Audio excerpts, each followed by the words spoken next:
የአደይ አባት ዴቭን ለሁለተኛው ጊዜ አግተው ወደ ቀጠር ወስደውታል። አደይም ደግሞ ዴቭን አንለቀውም አንቺ ካልመጣሽ ብለው ስላስፈራሯት ወደ ገጠር። የአደይ ፈተና አሁንም አላበቀም። ተመልሶ ወደዛው ወደ እስከዛሬ ያሳለፈች ቤት ውስጥ እየጨመራት ነው። በጣም ያሳዝናል። ሄለንና ደግሞ አበበ ተለያዩ። ሄለን እንግዲህ ብዙ ዋጋ ከፍላለታለች። አጎቷን አሸንፋ አጎቷ ትሄጂም እያላት እሱን አእምሮ ጥሳ ነበር ከተማ ለአበበ ብላ ያመጣችው። ዛሬ ግን አበበና ሄለን ተለያይተዋል። ሄለንም ወደዛ አያገባህም ላለችው አጎቷ ጋር ሄዳለች። ሄለን ደግሞ ትልቅ ችግር ውስጥ ናት። አጎቷን ምንድን ብላ እንደምታሳምነው ግራ ገብቷታል። መጀመሪያ አይሆንሽም፣ አትሄጂም፣ በማድረግ ታገባሽ፣ ከዙ ያውጣሽ ነበር ያላት። አበበ ግን ወደ ውጭ ሀገር ለመመለስ ፍላጎት አለው። ሄለንም አጎቴ ያለ ትክክል ነበር ታንተ ጋር ስገናኝ ብላ አማራ ሄዳለች። አሰላሙ አለይኩም ወራህመቱላሂ ወበረካቱ። ውድና የተከበራችሁ ቤተሰቦች እንዴት ናችሁ? ከኔ ጋር ሁሉ ሰላም። በየላችሁ በሰናችሁ ብዙት ሰብስክራይብ ሼር ያደርጋችሁ አበረታቱኝ። እንግዲህ ዴቭ በማያስበው ነገር በአደይ አባት ታግቶ ወደ ገጠር ሄዷል። በጣም ያሳዝናል። ግን ዴቭ እውነተኛ አፍቃሪ ቢሆንም እውነተኛ ትክክለኛ ነገርና ሀቀኛ ነገር በጣም መከራ ይበዛበታል። አደይ እና እሱ እንግዲህ እስከ ዛሬ በጣም ብዙ መከራዎች አሳልፈዋል። እነዛን ሁሉ አሳልፈው በስተመጨረሻ ግን በፍቅር ምክንያት ህይወታቸው ተበጠበጠ። መውደድ ግን እንደዚህ ነው ወይ? አንድ ሰው ሲወድ እኮ አንድ ሰው የዛን የሚወደውን ሰው ደስታ ይፈልጋል። ፍቅር ግን የራሴ ወዳጅነት በልጦባት ፍቅር ሳይሆን እልክ ነው መሰል።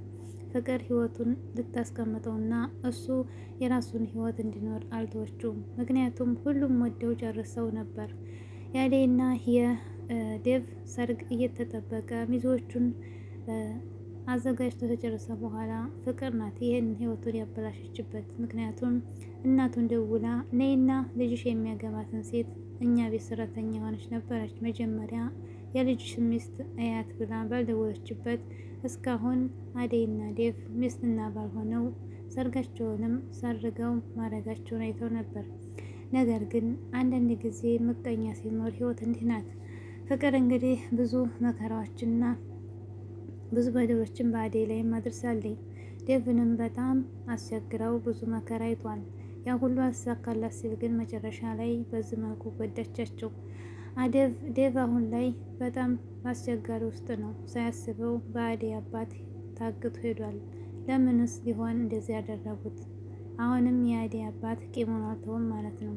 አሁንም የአደይ አባት አደይን ለሚፈልገው ሰው ለመዳር አሁንም ጉጉል ላይ እንደሆነና እሷ የፈለገችው ሁኔታ እንድትኖር አልተዋትም። ሄለን ደግሞ ከአበበ ጋር እንግዲህ ዛሬ አገባለሁ ነገ አገባለሁ እያለች ከተማ ለሱ ብላ መታ ነበር። እሱም ደግሞ አጎቷ በእንደዚህ አይነት ሁኔታ አትሄጂም በማድረግ ቤተሰቦችሽ አደራ ጥለውብኛልና በማድረግ ድሬሽ ነው የምትወጪው ብሎ አትሄጂም ሲላት፣ ነገር ግን አበበን ስለምትወደውና ከውጭ መጥቶ የመጀመሪያዋ ጓደኛዋ እስከሆነ ድረስ በጣም ስለምትወደው ተከትላ ከተማ ገባች። ሄለን አበበ ወደ ገጠር መልሶ በማድረግ ከአጎቴ ጋር ያወጣኛ ብላ ነበር አበበን ያመነችው።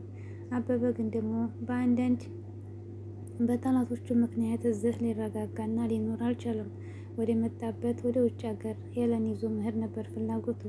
ነገር ግን ያንን ደግሞ ፈቃደኛ ሄለን አልሆነችም። ምክንያቱም እኔ እዛ አንድ እምለው አጎቴ ነው ያለኝ፣ አጎቴን ጥዬማ ወደ ሰው ሀገር አልሄድም፣ እዚሁ እንድንሆን ፈልገው አግባይና እንኖር ብትለውም እሱ ጠላቶቹን ፈርቶ ወደ ውጭ ካልሄድን ብሎ አንዴ ሁለቴ በጣም ለመናት። በስተመጨረሻም እምቢ ስትለው መሄድ እንዳለበት እና ጥሏት መሄድ እንዳለበት ወሰነ። አበበ ከሄለን ተደብቆ የውጭ ፕሮሰሱን ጀመረ። ሄለን ግን በስተመጨረሻ አበበ ታሁን ወደ ገጠር ሄደን ያገባኛል በማድረግ ከሱ ጋር ኖራለሁ እያለች ስታስብ በስተመጨረሻ የአበበን ጉዞና የአበበን እቅድ ያወቀች። እቅዱም አበበ የውጭ ፕሮሰስ መጀመሩ ነበር። ይህንን መጀመሩን ስታቅ ደግሞ ተስፋ ቆርጣ ወደዛው ወደ አጎቷ ጋር ገጠር ለመሄድ ሻንጣን ሰበሰበች። እሷ መንገዷን ቀጠለች። አበበም ለዳይመንድ መጥቶ ሄለን እኮ ገጠር ሄደች ሲለው አስከፍታት እንዲሆን እኔ አልለቀም ብሎ ዛተበት። እኔ እንዴት እንደምወዳት ታውቃለህ? ነገር ግን የኔና የእሷ ህይወት በቃ አልሆነም። እሷም ወደ ውጭ ሀገር መሄድ አትፈልግም፣ እኔ ደግሞ እንደምታየው ነው ሲለው ምንም ማድረግ አይቻልም። አበበም ቢያዝንም ሄለንም በጣም ጨንቋታል። ምክንያቱም አጎቷ አይሆንም እያላት ነበር። እሱን ረግጣ ያመጣችው ቤተሰብ አይሆንም ካለ አይሆንም ነው። ቤተሰብ ያልመረቀበት ቤተሰብ ያልተደሰተበት ነገር የልጅ ጨዋታ ሆኖ ነው የሚቀረው። እንግዲህ አደይ በጣም የሚሳካትት ነገር ነበር የሰማችው። አደይ እንግዲህ ወደ ገጠር ስልክ ሲደወላት ዴቭ እዛ እንድታገተና ታልመጣሽ አንለቀውም ነበር የተባለችው። ስለዚህ ከመሄድ አማራጭ ሌላ የላትም። ዶክተሩ ሸኛት። ዶክተሩም ደግሞ በሰላም እንደምትመጪ ተስፋ አለኝ፣ ስትመጪ ግን የምነግርሽ ነገር አለ አላት። እሷም ደግሞ ምንድን ነው ዶክተር አለችው። አይ ያንማ ለመስማት እንግዲህ በሰላም ሂጂና ነይ እያለ በልቧ ውስጥ ትልቅ የቤት ስራ ጣለባት። አደይ አሁን ላይ የዴቭ እዛ መታገት በጣም ያሳስባታል። ዶክተርስ ምን ይሆን እያለች ሁለተኛ ሀሳብ ገብታለች። ኩኩሻ በልጅነቷ አንድ ጥፋት ለዘላለም ስንት አንድ የተጠፋ አይመለስም ይባላል። አዎ ስም አንድ ጊዜ በመልካም ከሆነ ሁልጊዜ በመልካም ስንነሳ እንኖራለን። ስማችን ደግሞ አንድ ጊዜ በመጥፎም ከሰራ ሁልጊዜ ብንቀየር እንኳ ብንጸጸት እንኳ ከዛ ስራ ብንወገድ እንኳ አንድ ጊዜ ስም ስለወጣልን በመጥፎ ስንጨቀጨቅ እንኖራለን። ኩኩሻ እንግዲህ ቸግሯትና ያልሆነ ቀን ሆኖ ወደ መስረቅና የሰውን ሀቅ ወደ መውሰድ አንድ ጊዜ ልጇ ሲሳሳት የታየችው ኩኩሻ አሁን ላይ ተጸጽታ ሁሉን ነገር አውቃና ከሌብነት ከመጥፎ ነገር ተሰትራ ብትኖርም ነገር ግን ትናንትና የሰራችው ስህተት ሁልጊዜ ስሟ እየነገሰ በመጥፎ ነገር ይገኛል።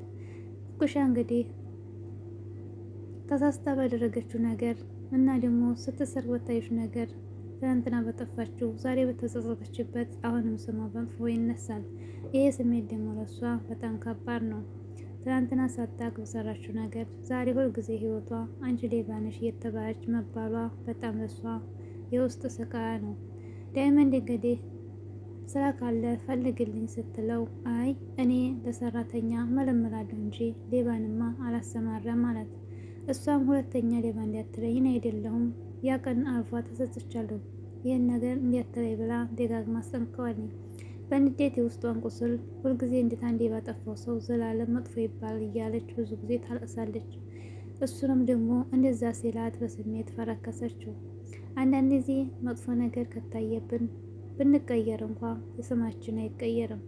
ብቻ ክፉ ቀን ሁልጊዜ ጸጸት ነው።